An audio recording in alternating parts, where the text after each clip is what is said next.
दफ्तर खारजा तो ये कहता है कि ना तो ये तामीरी करारदादें ऐसी ना ही इनका कोई मकसद है।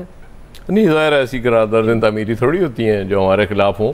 वो नवीद साहब ने वो बजट का जिक्र किया, IMF ने जो बनाया था, वो मुझे नहीं पता। कल प्राइम मिनिस्टर साहब ने कहा था कि वो खुशखबरी की उम्मीद है IMF से। वो तो राना साहब बता सकते हैं वो खुशखबरी अभी तक आई कि नहीं। मैं तो रात खुशी में सो ही नहीं सका ठीक ना। मैंने कहा कि खुशखबरी आ जानी तो हमारी तो कम से कम टैक्स तो कम हो ही जाएगा, क्योंकि इन्होंने लेकिन बहरहाल वो शायद अभी तक रास्ते में होगी खुशखबरी, वो भी किसी करारदाद की सूरत ना आ जाए। देखें, ये बहुत बुरा लगता है कि कोई मुल्क आपके अंदरूनी मामलात में मुदाखलत करे, लेकिन आपको पता है अमेरिका बादशाह है दुनिया का। वो जमहूरियत लाने के लिए भी किसी भी मुल्क में जा सकता है, वो करारदाद भी किसी भी मुल्क में भेज सकता है।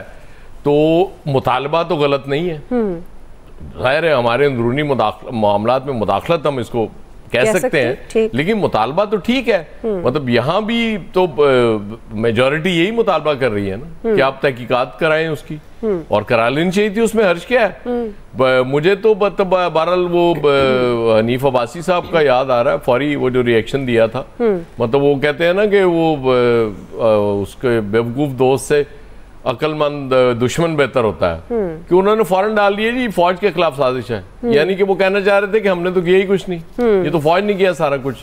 खुदा के लिए को मतलब अपने वो तो ठीक चुन लिया करें जो नुमाइंदगी कर रहे होते हैं इस मुल्क की। तो इस तरह के लोग मरवाते हैं, मैं आपको बता दूं, सच्ची बात है जी। आमिर साहब, अमरीकी साजिश से अमरीकी हमायत तक का सफ़र है। लाखों डॉलर खर्च करके, लॉबिंग फर्में हायर करके बहुत अच्छा उन्होंने काम किया है। ज़ाहिर है पाकिस्तान के मामलात में मुदाखलत तो है, और नॉन बाइंडिंग तो बिल्कुल है। इसकी वैल्यू ऐसा ही है जैसे हमारे यहाँ बहुत सारी करारदादें पास होती हैं। अमेरिका ने बहुत इंसानी हकूक़ पे करारदादें पास की हैं, गज़ा के अंदर, मकबूजा कश्मीर पे, क्योंकि हम तो लड्डू बांटने के लिए जाते हैं वहाँ पे सारे के सारे। हमने इतने पैसे खर्च किए और हम कह रहे थे कि डोनाल्ड लू ने पता नहीं क्या कर दिया और पाकिस्तान के निज़ाम में मुदाखलत कर दी। आज पूरी PTI अमेरिका के लिए रितबुल लिसान है। ये है हमारा मुनाफिकाना रोल कि जब हमसे हुकूमत जाए तो वहाँ फिर मोहसिन नकवी से लेके बाजवा तक, और अमेरिका से लेके और फिर ये कि सिर्फ जनरल बाजवा तक। ये है इनका सफ़र कि जी किसी तरह हमें इक़्तिदार में लाओ, हमें बिठाओ, हम गाली भी फ़ौज को देंगे, हम बात भी फ़ौज से करेंगे। आज वो अली मोहम्मद खान ने कहा ना कि हम पिंडी को नहीं जानते, अब उसके साथ क्या होगा देख लेंगे कि वो अपनी पार्टी में क्या होगा, वहाँ 21 का ग्रुप बन रहा है नहीं बन रहा, वो ये उनका मसला है। लेकिन इशू ये है कि पाकिस्तान की करारदाद पे हमें क्यों खुशी हो रही है। हम अपने अंदर जो भी तहकीकात हैं हमें करनी चाहिए, मुतालबात भी हैं, ये यहीं की बहस है। अब जितने पैसे खर्च करके वो कहते हैं यहूदी लाबी है, फलानी है जो इनके पीछे मौजूद है, वो कर रही है नहीं कर रही है। आपने ये तो साबित किया ना, जिस अमेरिका के खिलाफ बिठा के आपने चूरन बेचा कि जी हम तो अमेरिका के खिलाफ हैं, आज आप हमायत में वहां से ला के जो लड्डू बांट रहे हैं और खा रहे हैं, इशू तो आपके ऊपर आएगा ना भाई। फिर अमेरिका की मुखालफत कहाँ गई। आप कहते थे, मतलब आपकी औकात ये थी कि मैं एब्सोल्युटली नॉट कर रहा हूँ, और फिर कहते थे कि जनाब मुझे तो जनरल बाजवा कुछ करने ही नहीं देते थे। तो फिर आप थे कहाँ पे, खड़े कहाँ थे आप, कौन से वजीर आजम थे इस मुल्क के।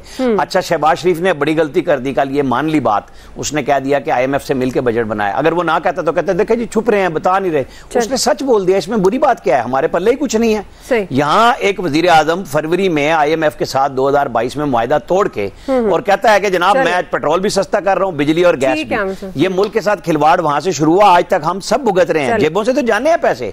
जब आप मुल्क की सतह पे बेईमानी करें और तोड़ दें, मुनाफकत करें कि जनाब हमने एक आलमी मुआहदा किया है, तो फिर ये नताइज आते हैं, भुगतने पड़ेंगे। ब्रेक से वापस आएंगे, यही सवाल फैसल साहब और शकील अंजुम साहब से टेक लेंगे हमारे साथ।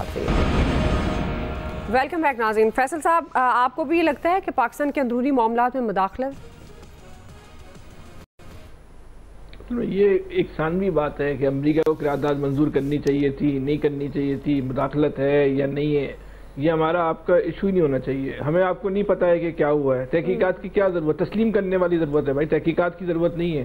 तस्लीम करना होगा कि भाई ये काम हो चुका है, अब इसको बेहतर कैसे जो है वो बनाया जा सकता है। कौन सा ऐसा आदमी है जिसको पता है कि 8 फरवरी को नहीं हुआ?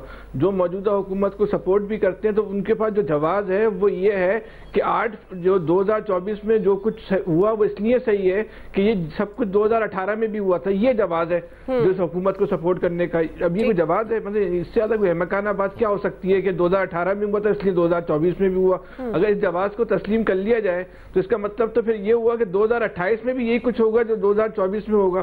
तो हमारी क्या नसीब में ही लिखा हुआ है कि इसी तरह के इलेक्शन होंगे? 2018 के इलेक्शन को किसने अप्रिशिएट किया था? सबको पता है कि 2 नंबरी हुई थी, सबको पता है धांधली हुई थी, हम उस पर भी सारी बातें करते थे। लेकिन उस बुनियाद पे आप 2024 के इलेक्शन को कैसे जस्टिफाई कर सकते हैं? अगर आज अब इसको जस्टिफाई कर रहे हैं तो हमें आपको जहनी तौर पर तैयार रहना चाहिए। फिर 2028 में भी ये सब कुछ होगा। वो पर्ची चाहे वो नवाज शरीफ के नाम खुल जाए, इमरान खान के नाम खुल जाए, फिर ठीक है, बर्दाश्त कीजिएगा। फैसल 1 साल पहले इलेक्शन करा रहे हैं। शकीर अंजुम साहब,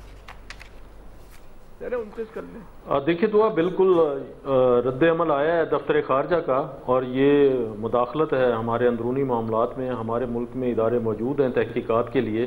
इससे पहले भी खान साहब ने इल्ज़ामात लगाए थे 35 पंक्चर के हवाले से नजम सेठी पर, तो उनकी भी तहकीकात हुई थी और उन तहकीकात के नतीजे में 4 हल्के भी खोले गए थे और वहाँ पर दोबारा इलेक्शन भी हुआ था।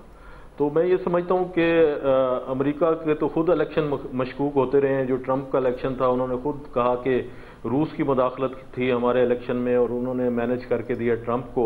और यही हाल अभी जो इंडिया में इलेक्शन हुए हैं, राहुल गांधी ने और अपोजिशन ने भी यही इल्ज़ाम लगाया है कि जो मोदी हैं उन्होंने इलेक्शन को मैनेज किया और जो रियासती एजेंसियां थी, मीडिया थी, सब के सब उनके साथ थे। हमारे ऊपर मुकदमात कायम किए गए। इसी तरह हम बांग्लादेश का इलेक्शन देखें तो वहां पर भी हसीना वाजिद ने अपोजिशन को बिल्कुल क्रश करके रख दिया और उसके बाद इलेक्शन हुए। तो फिर अगर अमेरिका ने तहकीकात करानी है तो फिर इन तमाम इलेक्शन की तहकीकात होनी चाहिए पूरे किस्से में। खत्म हो गया, आपको पॉइंट आ गया। आप सबका बहुत शुक्रिया। आज के एक्सपर्ट से इतना ही। फीडबैक दीजिएगा। ख्याल रखिए। अल्लाह हाफिज।